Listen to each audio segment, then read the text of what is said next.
설교는 참 제가 좋아하는데 그 중에 하나가 저 악기가 800만 원짜리라 800만 원 주고 샀었고 먹을 것이 없어서 팔으려고 그랬는데 최아름 전사님이 못 팔게 해서 안 팔았고 저게 살 때는 800만 원인데 지금은 더 큰가. 이렇게 자기 좋아하는 일을 위해서 돈 800만 원 정도 투자할 수 있는 이 정도 멋은 좀 있으면 좋지 않겠어요? 그래서 그런지 그 얘기를 알고 들어서 그런지 홍정선 집사님은 800만 원은 안 되겠지. 홍정선은 800만 원짜리 불면 더 좋은 소리. 그런데 번쩍번쩍하고 좋았습니다. 매력은 끝날 듯 안 끝나는 것. 저는 오늘 여러분들과 함께 나의 가장 가까운 이웃은 가족입니다. 제목을 정하면서 제목 참 잘 정했다 그런 마음이 제가 이제 설교하려면 제목 정하는 것도 저한테 큰 일이거든요. 참 정했다. 오늘 주보에 이렇게 옆에 설교 쓸 수 있는 날이 있으니까 오늘은 좀 써야 될 게 몇 마디가 있어요. 여러분들이 들으면서 이거는 써야 돼, 이거는 기록해야 돼. 이런 설교 들으면서 그렇게 가슴에 심겨지는 말들, 그런 문장들이 있거든요. 그래서 설교를 좀 적으시면서 들어도 좋을 것 같습니다. 가장 가까운 이웃은 가족입니다. 이런 말씀, 가정의 달 5월달이 지나가기 전에 꼭 하고 싶었던 설교를 신명기 19장에 이웃의 경계표를 옮기지 말라. 그런 그 이웃이 누굴까? 가족이다. 이런 말씀인데요. 여러분, 행복하다는 것은 사랑하기 때문입니다. 행복은 사랑하는 것에 있습니다. 그런데 많은 사람들이 행복하기를 원하면서도 사랑하는 법을 배우지를 않습니다. 사실 우리가 이 땅에 태어나서 하고 있는 모든 일들은 배워서 하는 것입니다. 말도 배워서 말을 하고 있습니다. 어떤 것도 배워서 합니다. 그런데 사랑하는 법, 그냥 사랑하려고 하지 어떻게 사랑하는지를 배우지를 않습니다. 그래서 우리가 배우기를 원합니다. 오늘 설교는 사랑을 배우는 시간입니다. 배운다 그럴 때 에릭 프롬은 사랑의 기술이라고 하는 책을 통해서 우리 사랑에도 기술이 필요하다. 그럼 그 기술은 배워야 되는 거잖아요. 어떻게 사랑해야 하는 것을 배워야 한다. 에릭 프롬의 얘기입니다. 예컨대 음악이나 그림이나 건축이나 의학이나 공학 그 기술을 배우려고 할 때 배움에는 거쳐야 되는 과정이 있다. 편의상 그 과정을 에릭 프롬이 말하는 겁니다. 둘로 나누면 첫째는 이론 습득이고 두 번째는 기술 습득이다. 그래서 이론이 뒷받침되어야 돼. 예를 들어 이분이 하신 말입니다. 의사가 되고 싶으면 먼저 이론 습득을 해서 인체 구조든지 질병은 어떤지를 이론적으로 배우고 그 배웠다면 그 배운 이론 위에 이제 인턴 과정, 레지던트 과정을 통해서 숙달되는 기술로 실제적으로 병을 치료하는 법을 배우는 것이 의사가 되는 과정이다. 그래서 에릭 프롬은 대부분의 사람들이 행복하기를 원하지만 사랑하는 법을 배우지를 않고 있다. 사랑은 배우고 익혀야 하는 기술이다. 그렇게 말을 합니다. 인간의 진정한 기쁨, 행복은 사랑에 있습니다. 우리는 기쁨을, 행복을 갈망하면서 사랑하는 법을 배우기를 못하고 거절하고 게으릅니다. 그래서 오늘 설교를 통해서 나의 가장 가까운 이웃은 가족입니다. 여러분들의 가족을 더 사랑하는 법을 배우고 더 행복한 우리 세중앙 교인들 가정이 되기를 축원합니다. 이 세상에서 가장 중요한 사람은 누구일까요? 가까이 있는 사람입니다. 부부이고 부모 형제, 형제들이고 부모 자식, 형제들이고 가장 가까이 있는 가족이 이 세상에 가장 중요한 사람입니다. 인생의 큰 기쁨도 혹은 아픔도 가까운 사람들 때문에 기뻐하기도 하고 아파하기도 합니다. 우리를 세워주는 사람도 우리를 무너뜨리는 사람도 가까이 있는 가족입니다. 멀리 있는 사람이 나를 위대하게 만들지 않습니다. 가까이 있는 가족이 나를 쓰러뜨리기도 하고 위대하게도 만드는 이웃입니다. 예수님을 판 사람도, 할아버지인 사람, 예수님을 은상실에 판 사람도 멀리 있는 누구가 아니라 3년 동안 따라다니고 제자 되었던 가룟 유다입니다. 예수님을 배신한 사람도, 부인한 사람도 가장 사랑받는 수제자 베드로였습니다. 반면 예수님의 그 복음을 땅끝까지 증거한 사람도 3년 동안 따라다녔던 제자들입니다. 가까이 있는 사람이 세워주기도 하고 넘어뜨리기도 하고 가까이 있는 사람 사랑하는 것이 중요합니다. 바울을 봐도 그렇습니다. 바울이 그렇게 위대한 바울이 될 수 있었던 것은 가까이에 바나바가 있었기 때문입니다. 만약에 바나바가 아니었더라면 다메섹에서 빛 가운데 예수님을 만난 바울도 그냥 사울로 살 뻔했습니다. 그런데 저 다소에 그냥 감추어져 묻혀 있는 보석 같은 바울을 안디옥 교회에 바나바가 찾아가서 같이 이 안디옥에 와서 나랑 말씀 사역을 하자고 그렇게 안디옥 교회를 세우고 안디옥 교회를 통하여 1차, 2차, 3차 전도 여행을 떠나면서 첫 번째 구브로 섬에 전도를 갔었을 때 그의 함께 동행했던 마가의 다락방에 마가 요한이 난 힘들어 못하겠다고, 난 전도 못하고 돌아가겠다고 중도 탈락한 것 때문에 이 바울과 바나바가 대판 싸웁니다. 그렇게 생명의 은인 같은, 그렇게 자기를 감추어진 보석 같은 나를 발견해준 바나바와 바울이 대판 싸운 이야기는 사도행전 15장 38절 39절을 제가 읽어드리겠습니다. 바울은 밤빌리아에서 자기들을 떠나 함께 일하러 가지 아니한 자를 데리고 가는 것이 옳지 않다 하여 39절 엄청나게 이렇게 기록되어 있습니다. 서로 심히 다투어 피차 갈라서니 바나바는 마가를 데리고 배 타고 구브로로 가고 이후에 바울은 실라와 함께 2차 전도 여행을 가고 이때 성경이 기록하기를 서로 심히 다투어 피차 갈라서니 물론 나중에 바울의 노년에 다시 화해하고 만납니다. 그런데 이 일 때문에 가장 가까이 있는 사람에게 상처를 받고 가장 가까이 있는 사람과 싸우게 되고 가장 가까이 있는 사람이 중요한데 사랑하지 못할 수 있습니다. 오늘 설교를 들으면서 여러분들 마음에는 우리 가족 더 사랑하자 이런 결심들이 세워지기를 바랍니다. 하나님이 그 은혜를 우리에게 오늘 11시 예배 가운데 우리 가족들, 내 부부, 우리 자녀들, 우리 형제들 더 사랑하자 이런 감동을, 이런 결심을 성령이 우리에게 주시기를 축원합니다. 아멘. 아멘 좀 해보세요. 아멘. 오늘 설교가 있던 것 좀 막 이렇게 다닥다닥 가는 것 같아서 아멘 타이밍이 좀 어려울 수 있지만 아멘입니다. 여러분들 가정은 어떻습니까? 행복하십니까? 가까이 있는 사람을 소중하게 여기고 사랑하고 계십니까? 기술이 필요합니다. 또 습득할 필요가 있습니다. 오늘 저는 그 기술을 여러분들에게 전하려고 합니다. 인생에서 가장 어려운 것이 가까운 사람 사랑하는 것입니다. 참 역설적인 이야기입니다.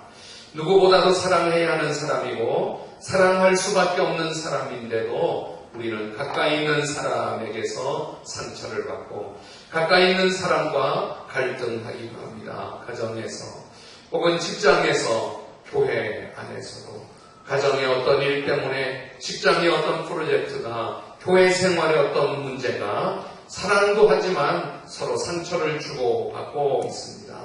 결혼한 부부에게 솔로몬은 이렇게 좋은 말씀을 가르쳐주는 전도서 9장 9절 말씀입니다.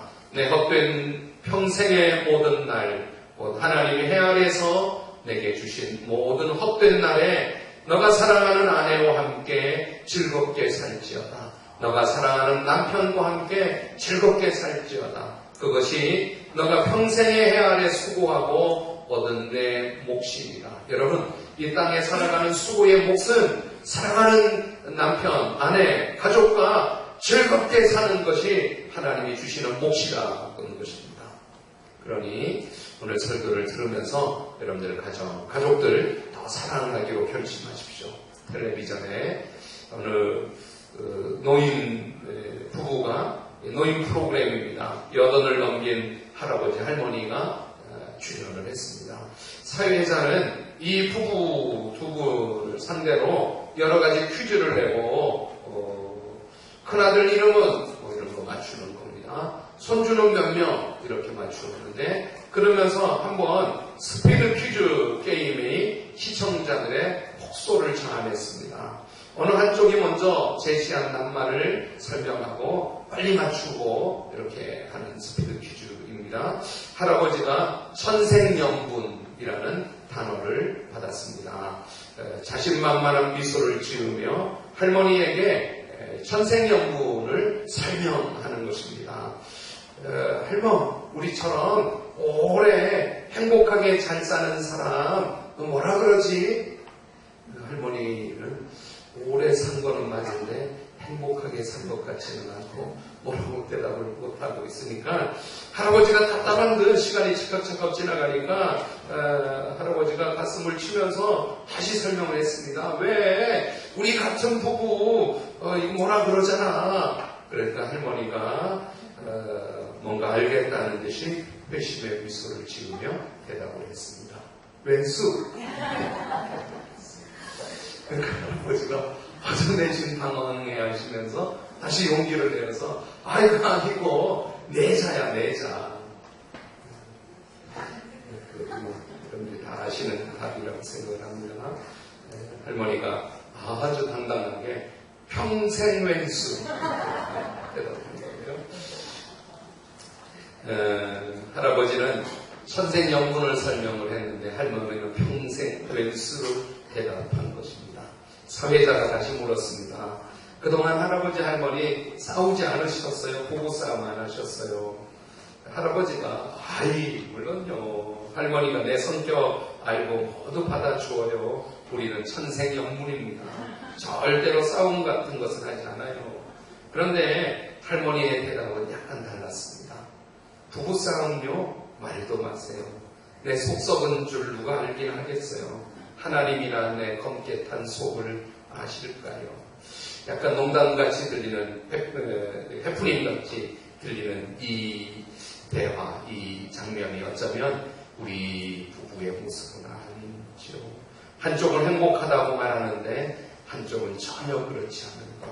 한쪽은 상대의 행복과 불행, 고통과 상처에 대해서 전혀 무관심하고 있는 것. 할머니의 속 썩은 줄 모른 채 천생연분이라고 믿고 살아가는 할아버지와 인생의 고통을 아무에게도 하소연하지 못한 채 평생 왼수로 살아가고 있는 할머니의 이 모습, 어쩌면 우리의 모습은 아니지요. 할아버지는 천생연분을 설명하는데 할머니는 평생 원수로 웃지 못할 스피드 퀴즈가 우리 집의 모습은 아닌지요. 전도서 9장 9절은 제가 다시 한번 세 번역으로 읽어드리면 너의 헛된 모든 날 하나님이 세상에서 너에게 주신 덧없는 모든 날에 너는 너의 사랑하는 아내와 더불어 너의 가족과 더불어 즐거움을 누려라. 그것은 너가 사는 동안에 세상에서 애쓴 수고로 받은 몫이다. 여러분들 수고한다면 즐거운 가족 생활을 하시기를 바랍니다. 즐거워하기는커녕 고통스러운 가정이 있습니까? 그냥 참고만 살아가고 있는 가정이 있습니다.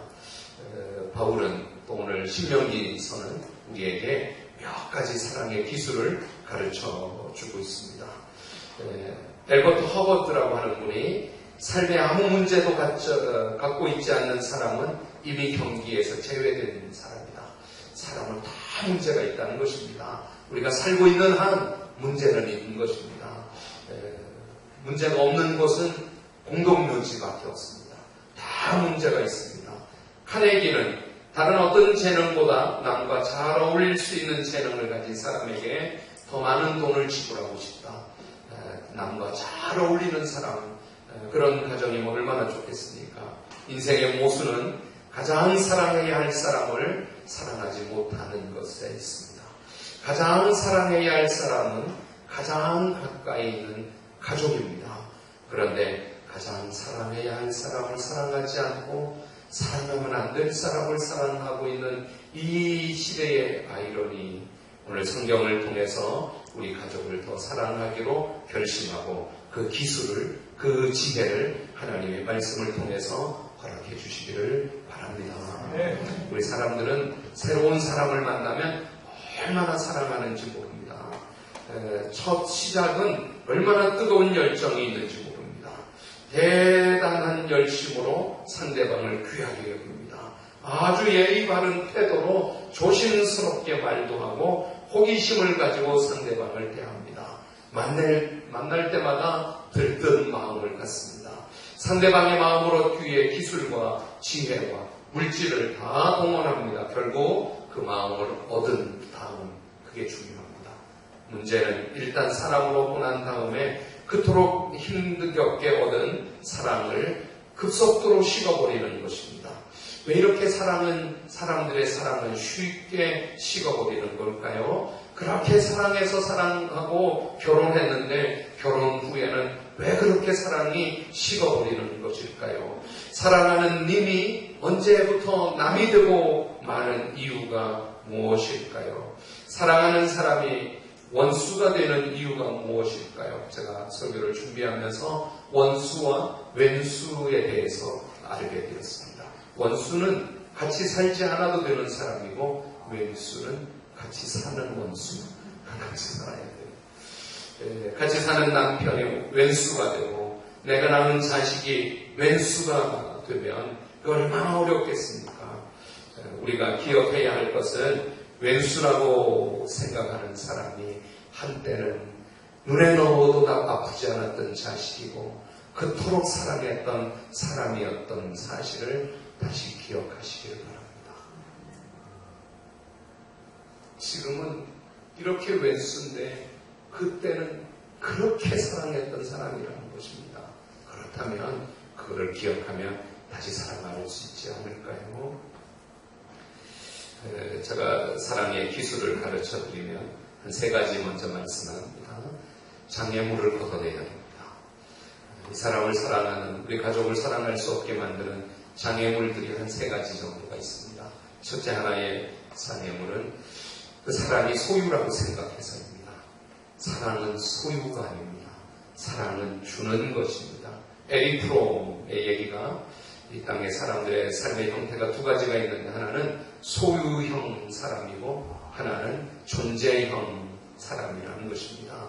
소유형 사람들은 모든 것을 소유하는 데 관심이 있습니다. 소유가 목적이기 때문에 끝없이 소유에 집착합니다. 그래서 자신이 원하는 것을 소유하고 나면 소유의 목적을 이루었기 때문에 소홀해지는 것입니다. 소유 양식을 따라 사는 사람들은 사람마저도 소유하려고 합니다. 내 것이라는 표현을 씁니다. 내 자식, 내 남편, 내 아내, 내 것. 그런데 내 것이라고 소유하면 안 되고 구분은 지을 수 있지만 소유 양식은 누군가를 좋아하면 그 사람을 얻기까지 굉장한 노력을 기울여 일단 소유하면 소유의 목적이 이루어졌기 때문에 그 다음에 소홀해진다는 것입니다. 우리가 알다시피 사람은 소유의 대상, 물건은 아닙니다. 상품이 아닙니다. 사람은 인격체입니다. 사람은 소유하는 것으로 사랑하는 것이 아니라 인격과 인격이 만나는 것입니다. 저에게도 손자 한 명이 있습니다. 교인들 앞에 손자 자랑하지 말라고 저희 누님이 종종 침을 놓는데 설교에 필요해서 제가 손자 얘기하면 그 아이가 지금까지는 언제든지 부르면 옵니다. 언제든지 안기고 그렇습니다. 근데 제가 이미 이 아이와 만날 때부터 제 마음속에 다짐했습니다. 이 아이는 지금은 오지만 점점 멀어질 거고 나중에는 오라 그래도 전화를 해도 전화를 안 받기도 못 받기도 할 테고 점점 멀어질 것이다. 그러니까 소유의 대상은 아니고 그냥 사랑의 대상이다. 하나님 앞에 잘 믿음의 사람으로 자라도록 풍성하게 사랑해주고 내가 기도해줄 아이다 정도로 이렇게 선을 긋죠. 여러분들 사랑은 소유가 아닙니다. 여러분들의 가족은 소유의 대상이 아닙니다. 부부도 마찬가지입니다. 우리가 결혼식장에서 이렇게 고백했습니다. 검은 머리가 파뿌리가 될 때까지, 그 말이 뭔지를 잘 모르고도 대답을 했지만, 아프거나 건강할 때나 가난할 때나 부할 때나 좋을 때나 싫을 때나 사랑하겠습니까? 네. 그렇게 대답했던 결혼의 성립이, 그 메아리가 지금도 여전히 울리고 있는 것입니다. 사랑하는 여러분, 소유로 사랑의 대상을 정하지 말고 그냥 사랑의 대상으로 우리 가족들을 바라보시기를 바랍니다. 두 번째 장애물은 소유하려고 하는 장애물, 내 것이라고 하는 장애물과 함께 있는 장애물은 영화 그림을 지워야 됩니다. 영화의 사랑은 시나리오 작가가 글을 쓰고 연기자들이 몇 번 NG를 내고 그렇게 만들어져 좋게 보이는 사랑이지 실체가 아닙니다. 허상입니다. 그런데 우리는 우리의 가족의 사랑이 마치 영화의 사랑이기를 원하는 것입니다. 최수종, 하이라 같으면 좋겠어. 현과 정혜영 같지 않아. 여러분, 사랑을 비교하는 것은 엄청 잘못된 것입니다. 1호가 될 수는 없어. 우리 안주원과 제가 어저께 보면서 그 최양락이가 땡그랑 놀고 그 아내가 열심히 일하면서, 근데 그 아내가 얼마나 얼굴도 예쁘고 그 아내가 훌륭합니까? 그런데 문제가 하나 있어요. 비교하는 거예요. 최수종 하이라에게 자기의 가족, 부부의 모습을 비교하면요, 그게 더 이상 발전이 안 되고 변화가 안 되는 것입니다. 비교하지 마세요. 비교하는 것은 틀린 것입니다. 영화에 나오는 사랑은 그 만들어진 사랑이고, 그러니 최양락이가 말하잖아요. 그거 이미지 관리야. 최수종이가 이미지 관리한다고. 하이라 옆에 누워있는 것만 해도 뭐 가슴이 두근거린다고. 그 이미지 관리하는 거야. 무슨 이미지 관리를 평생 해. 이미지 관리하는 거야. 최양락의 철학이 분명히 있는 거예요. 그 부부 내가 보기에는 재미있는 부부 같아요. 그래도 막 고양이같이 싸우다가도 누룽지는 거이 맛있네 이렇게 탁 던지는 것으로 더 이상 싸움이 안 되기도 하고, 부부 멋있는 것 같아요. 여러분, 누구네 집과 우리 교인들 누구네 집, 그게요, 실체에 가보면 다 갈등하고 다 더 사랑해야 되는 가족이지 비교하면 안 돼요. 스카팩이라고 하는 심리학자가 말합니다. 누구와 사랑에 빠지든 그 관계가 지속되면 우리는 반드시 사랑에서 빠져나오게 되어 있다. 미러는 언젠간 끝난다. 로맨스의 만발한 꽃은 언젠가 시들기 마련이다. 네, 그렇습니다. 가까운 사람을 사랑하기, 가족을 사랑하기 어렵지만 더 사랑할 수 있는 것은 영화에 나오는 그림을 지워버리는 것입니다. 나의 가족, 가장 가까운 이웃인 가족들을 더 사랑하기 위해서 소유하지 마시고 영화의 사랑 지워버리고, 한 가지 더 마지막으로 익숙해지지 말고 친밀해지도록 힘쓰는 것입니다. 이런 것좀 적어하면 기억이 될 거예요. 지나가는 얘기입니다. 우리는 익숙해집니다. 가족은 서로가 익숙해집니다. 그래서 서로 그냥 선이 없어져 버릴 수 있습니다. 익숙해서 남편이 코를 골고 잠을 자도 그 아내가 끄떡없이 같이 숙면을 취할 수 있는데, 다른 사람이 보면 그렇게 코를 고는데 어떻게 같이 잘 수 있느냐고 익숙해진 것입니다. 그런데 익숙한 게 사랑이 아닙니다. 친밀해지는 것이 목적이어야 합니다.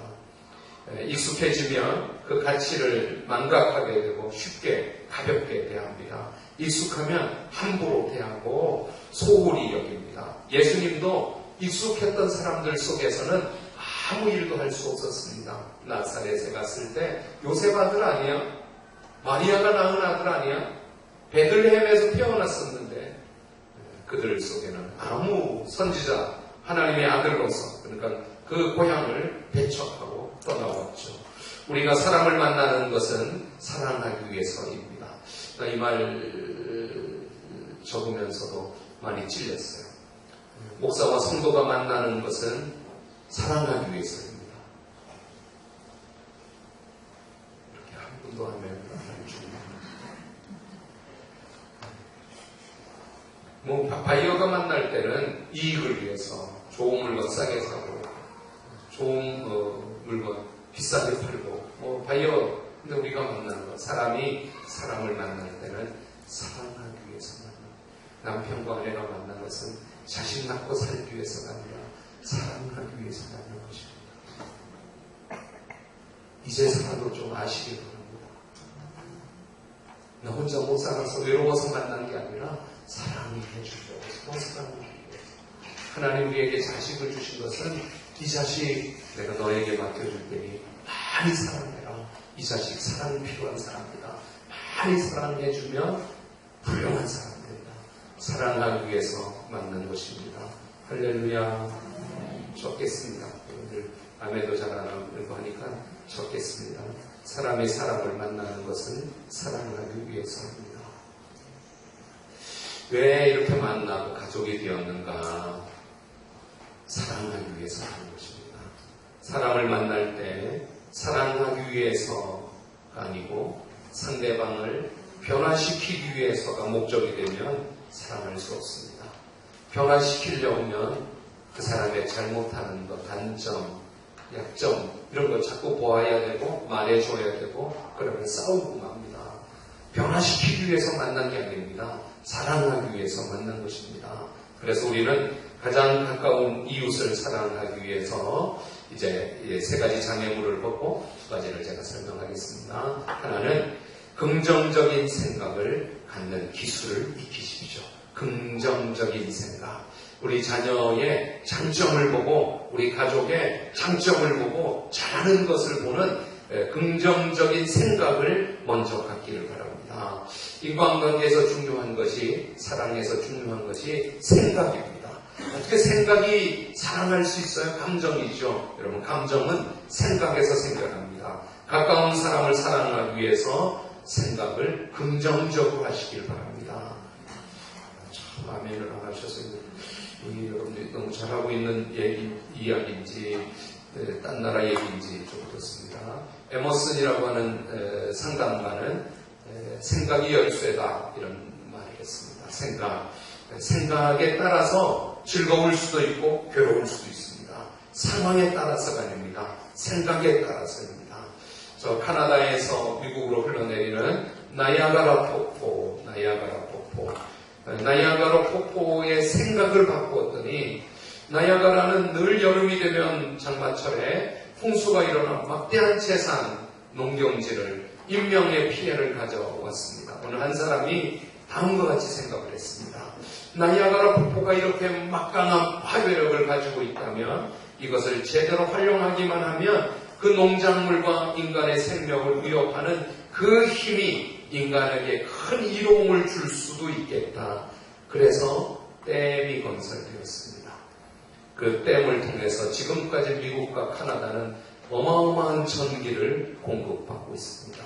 폭포가 가진 힘에는 양면성이 있습니다. 부정적으로는 농경지를 수도 없이 침수시키는 이 홍수의 나이아가라인데 그것을 댐으로 만들었더니 파괴의 힘이 창조적인 힘이 되었습니다. 중요한 것은 생각입니다.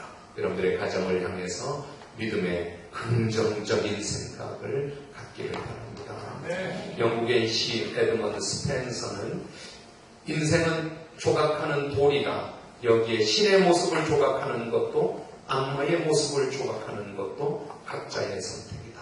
오늘 성경은 14절에 내 소유가 된 기업의 땅에 조상들이 정한 이웃의 랜드마크를 이 바운데리를 너 마음대로 옮기지 말아라. 하나님이 정해 놓으신 대로 그 증인이 거짓 증인을 하면 거짓 증인자가 그 책임을 다 져야 된다. 21절에 생명에는 생명만큼만, 눈에는 눈만큼만, 이에는 이로, 손에는 손으로, 발에는 발로만 보복을 해야 되지 말 한마디 들었다고 그 생명을 해야만 안 된다. 이에는 이까지. 이건 제한하는 보복법칙입니다.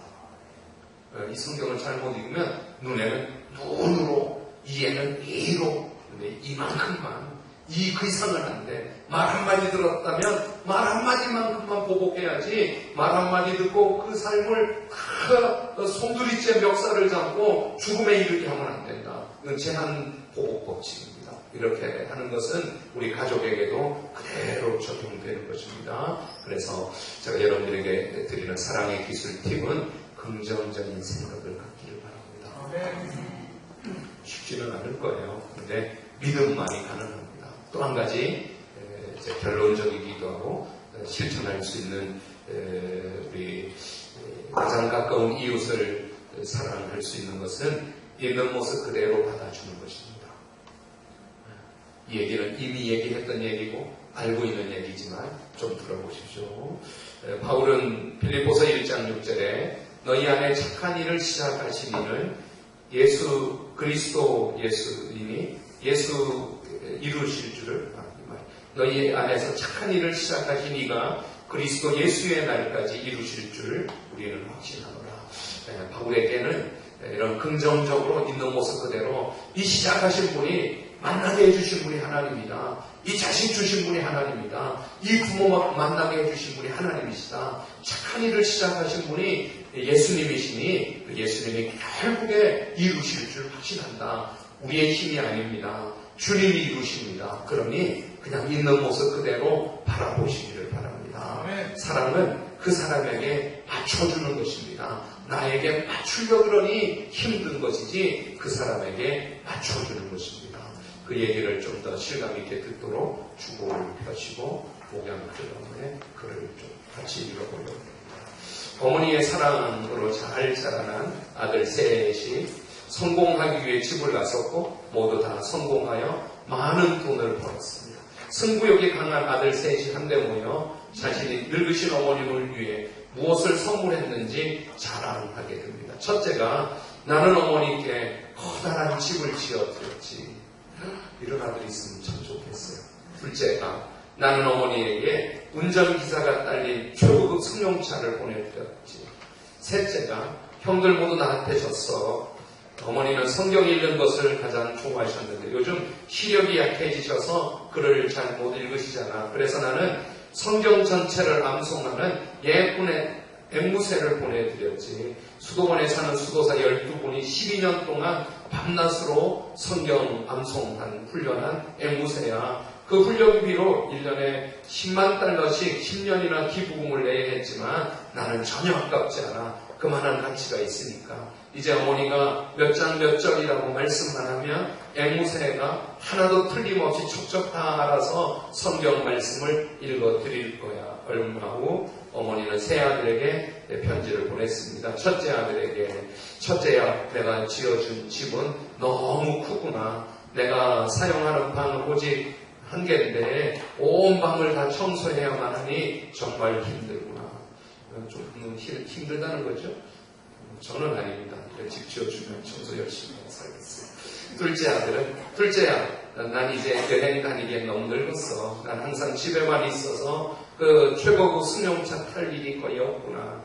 그리고 너가 보낸 그 운전사는 무례하기가 짝이 없어. 내가 얼마나 힘든지 모른다. 셋째 아들에게 보내는 어머니의 편지에 상당한 애정이 담겨 있었습니다. 사랑하는 막내야, 역시 늙은 어미 속내를 제대로 헤아리는 사람은 우리 막내밖에 없구나. 그 닭고기는 정말 맛있었답니다. 아이고, 잡아먹고 마르셨나. 미국의 한 정원사가 농림부 장관에게 편지를 썼습니다. 제가 정원을 가꾸는데 민들레 없애는 방법 다 시험해봤지만 또 정부에서 알려주는 간행물에 나오는 대로 다 해봤지만 제 정원에서 민들레를 없애는 소용이 없습니다. 아직도 민들레가 없어지지 않고 있습니다. 이렇게 농림부 장관에게 답장이 왔습니다. 귀하게. 만약 당신이 정말로 모든 방법을 다 동원해봤는데도 여전히 민들레가 당신의 정원에서 자라고 있다면 이제 당신이 해야 할 일은 딱 한 가지밖에 남아있지 않는 것 같군요. 이제부터는 민들레를 사랑하는 법을 배우십시오. 여러분, 그냥 사랑하시기 바랍니다. 민들레 없애려고 내 원하는 대로 바꾸려고 그렇게 하는 게 힘든 겁니다. 그냥 어머니에게는 통닭 한 마리가 최고였던 거예요. 그냥 민들레 사랑하고 다시 이 정원은 민들레 정원으로 그렇게 하면 이 농부는 행복할 수 있는 것입니다. 하나님 우리에게 사람을 보내실 때 기억해야 되는 것은 사랑하도록 보내주셨지 변화시키도록 보내주신 것이 아닙니다. 우리의 가장 큰 비극은 나도 나를 변화시키지 못하면서 누군가를 변화시키는 것을 인생의 목표로 삼고 살아가는 것은 비극입니다. 사랑하는 여러분, 있는 모습 그대로 받아주고 하나님이 하실 줄 믿고 기도하고 사랑하시길 바랍니다. 저를 한번 따라 하시기 바랍니다. 사랑하면 변화됩니다. 사랑하시면 됩니다. 뭐 해서가 아니라 가족이니까 사랑하시면 사랑하면 변화되고 사랑하면 상처도 치유됩니다. 여러분들의 가장 가까운 이웃인 가족들 사랑함으로 행복한 가정들 되시기를 축원합니다. 아멘. 자리에 일어나십시오. 찬송 부르겠습니다.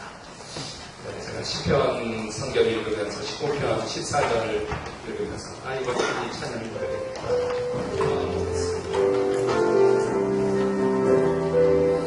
하나님 우리 가정 사랑함으로 성장하며 변화되게 하옵소서. 이런 찬양하겠습니다.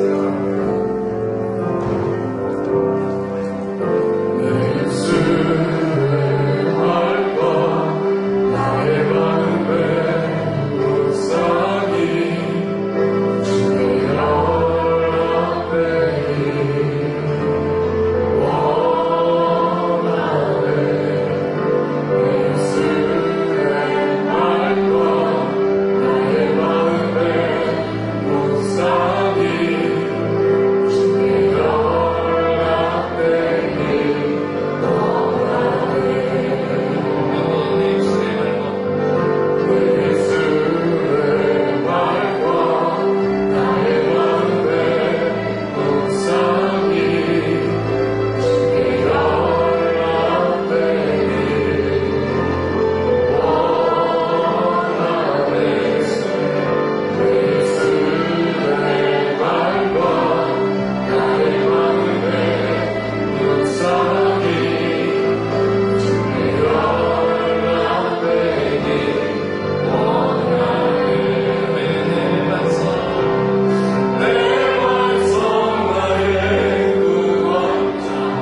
사랑할 힘을 주시옵소서.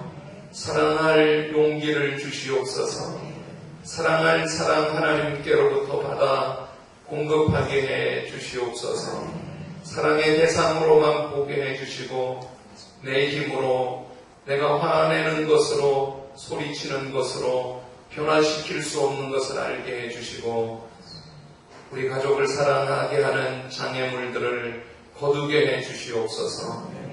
우리 가족을 소유로 생각하지 않게 하시고 우리 가족을 영화의 사랑으로 대체하지 않게 하여 주시고 우리 가족 있는 모습 그대로 주신 모습 그대로 사랑하게 사랑의 긍정적인 생각으로 바라보게 하시고 있는 모습 그대로 사랑하게 해 주시옵소서.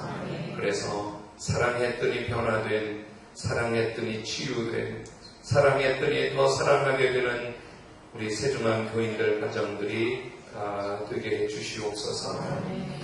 그래서 가정마다 그 사랑의 열매가 가득하게 해주시고 어느 날 같이 예배드리게 해주시고 어느 날 같이 가정천국 그런 가정들이 다 되게 해주시옵소서. 오늘도 예배드리며 예물 봉헌합니다. 하나님 오늘 드려지는 이 예물을 받아주시고 이것에 소원을 담았습니다. 이것에 감사를 담았습니다. 이것에 하나님의 축복을 기대하는 하나님의 축복을 소원합니다. 하나님 우리 가정에 물질도 풍성하게 하시고 드리고 또 복을 받게 해 주시옵소서. 지금은 우리 주 예수 그리스도의 은혜와 하나님의 크신 사랑과 성령의 충만하심이 오늘도 현장 예배로 조금은 우려가 있고 걱정이 있지만 그래도 믿음으로 하나님 앞에 나와 예배드리는 예배자들 머리머리 위에와 그 가정의 사랑의 대상인 우리 자녀들과 우리 다음 세대들 그들의 머리 위에와 하나님의 교회가 이 지역을 섬기고 또 미래 자립교회들을 섬기고 하는 사역 가운데도 함께 해주시기를 예수님의 이름으로 간절히 축복하고 기도하옵나이다.